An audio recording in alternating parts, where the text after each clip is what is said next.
Horror Movie Date Night. Originally written by Lurking Shadow 8.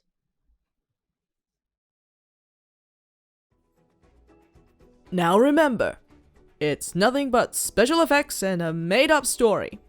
Thus there is no reason to fear. Ida started as he held up 3 horror movies you had brought over. I know, you replied, stuffing your mouth with fresh popcorn. Alright, they're nothing but people in makeup, costumes, and really good effects. Ida quickly turned to the television in the lounge and inserted one of the discs into the player. Ida, sounds like you're trying to convince yourself not to get scared. You smirked as you took a sip of tea already fixed earlier on the coffee table between Ida and yourself. He turned to you, offended by the statement and everything he stood for. I am not scared. Heroes don't get scared. He puffed proudly, making you stare at him in amusement. Huh. Okay. Well, come sit down. You patted the empty spot on the couch next to you, signaling him to join you. Once he came over and sat down next to you, you gave him the large bowl of popcorn into his hands before you stood from the couch and made your way towards the light switch. What are you doing? He asked nervously. Turning the lights off, you answered, with a sly smile before flicking the switch. Are you sure that's such a good idea? What if you have to use the restroom and trip as you stand? You can't see where you're going. Ida's grip tightened on the bowl of popcorn in his lap. I'll manage. You walked back to the couch and took your seat next to Ida, taking the remote from the coffee table and hitting play. You made yourself comfortable and leaned against Ida's shoulder before you reached into the bowl of popcorn still on his lap. He jumped slightly from the movement as he felt your hand brush against his. A little jumpy, aren't you? The movie hasn't even started. Ida's cheeks turned a dark shade of red, pushing up his glasses as a means to distract himself from the blush. I'm not jumpy. Just a touch from your hand was really unexpected, he rambled. You chuckled lowly while the opening credits rolled on screen. It was fun to watch the class rep get all jumpy from jump scares. Was it cruel for you to do this to him, though? Most definitely. Were you going to beat yourself up over it? Certainly not. Whenever Ida asked what you wanted to watch for a date night, he knew in the back of his mind that you would pick horror. You still remember the first time he suggested the idea during Valentine's Day. He had thought it would be cute to have an indoor date while his parents were away.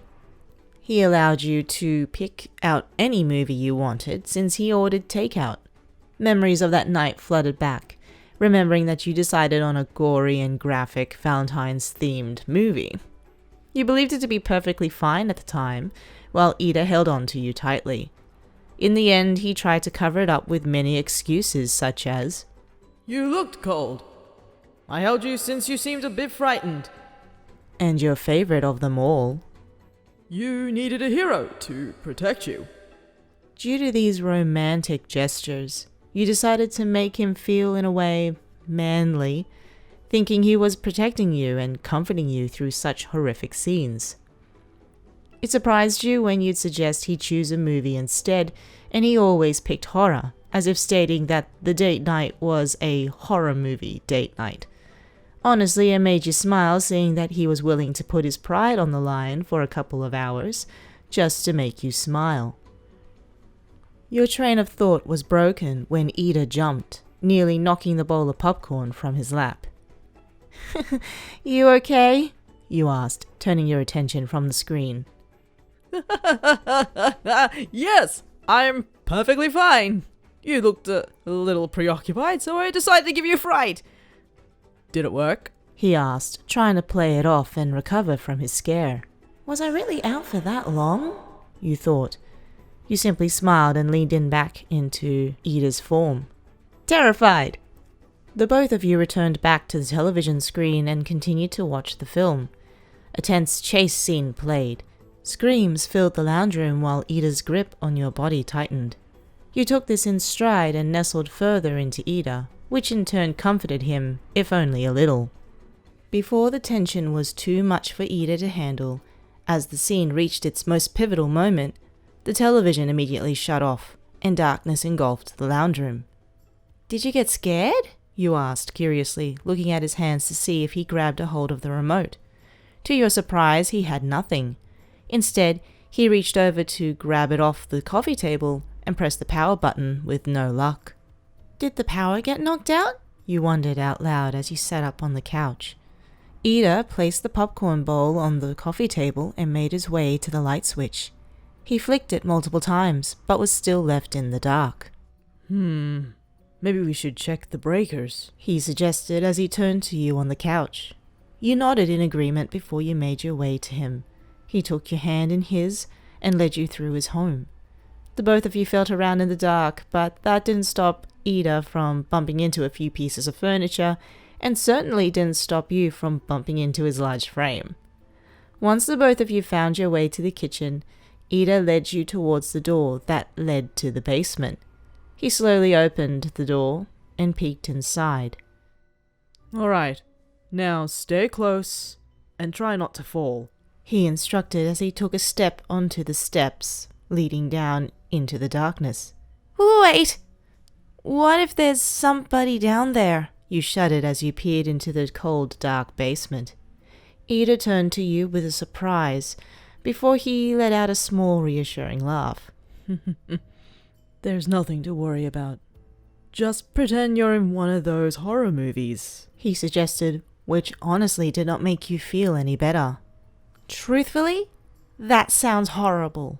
Just because I enjoy horror doesn't mean I want to experience it firsthand, you grumbled. Ida held out his hand, still with a smile. As you took it, he held onto you tightly, while you gripped onto the handrail beside the stairs. After reaching the basement below, the both of you agreed to split up so that you covered more ground in search for the breaker box. You used your hand to feel along the walls and used your other to check your surroundings to keep you from running into anything. It wasn't long until you felt something metallic hit your hand.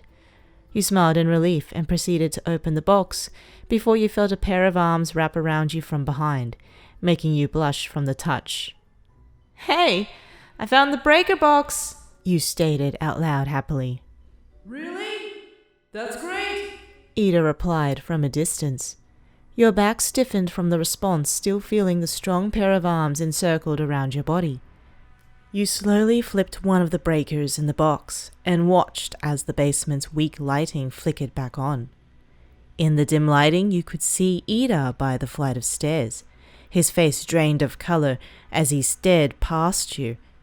You looked down at the pair of arms that still encircled your frame before you turned around, coming face to face with a disturbing clown mask. You felt your scream escape your lungs and quickly shoved the man away, running towards Ida as you clumsily caught your feet. Grabbing his hand, the both of you ran up the stairs with your outstretched hand reaching out towards the door, back to Ida's home. Unfortunately, tripping over your feet, you fell backwards into Ida and tumbled back down the stairs. Ida grabbed onto your body before the both of you slammed onto the basement floor, protecting you from the impact and taking most of it on his larger frame. The two of you quickly looked up towards the footsteps that shuffled against the concrete floor. The clown walked towards you with its head tilted, staring at the two of you. Ida still held on to you, twisting his body to ensure that you were still protected from the intruder. The clown slowly lifted his mask, while you heard the deep rumble of Ida's engines, feeling the vibrations of it through his body as he held onto you tightly. As soon as the mask was pulled, Ida's eyes widened. "Gotcha," spoke the intruder with a deep chuckle. You peeked over Ida's shoulder, your eyes just as wide as his when you spotted who stood before the both of you. "Tensei?" exclaimed Ida, staring at his older brother in disbelief. "That wasn't funny," you grumbled. "How could you do that?" "I agree. I thought you were out running some errands." Tensei simply laughed and placed the mask on a nearby shelf. I did. But I got back earlier than I thought. The two of you were so deep into that movie, I couldn't help myself. Sorry. I didn't think you two would get that scared. Tensei rubbed the back of his neck sheepishly. Oh, it's fine. Just please don't do that again, requested Ida as he carried you up from the floor and gently placed you on your feet. Don't worry, I won't. But now that my little prank is done, I'm going to take a shower. You two enjoy the rest of your movie. It was looking real good. Tensei walked up the stairs towards the kitchen, leaving you and Ida behind in the dimly lit basement. You both watched him leave, before Ida turned to you, clearing his throat.